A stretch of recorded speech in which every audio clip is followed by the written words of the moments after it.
kotelo kowe tenino ka dhoko luoyo tit oringo bare cham. Koro kit dhano chalo kamano. Ok wanyal bedo gi kido achiel.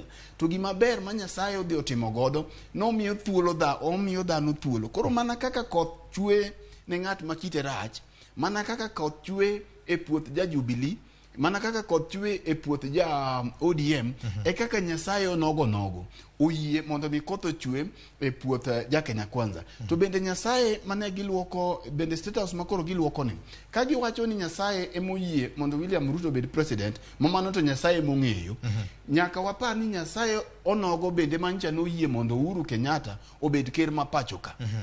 Nyasaye no nong'eyo Uhuru Kenyatta mosiepne mondo bed ker ma pachoka. Koro weche Nyasaye waket tenge mondo wawe telo makare. Sani koro gima jo Kenya dwaro kama koro wachomeni en ni mondo mi gik mane wawacho ka midhiero momako Kenya osudu mbele. Kinyalo konygi gi e yor lamo to walam, but walam kama owinjore, walam gi sama owinjore mondo piny Kenya odhi mbele. Sama ji nie midhiero machalo kaka onge mag school fees, machalo kaka gik makoro onge thieth gi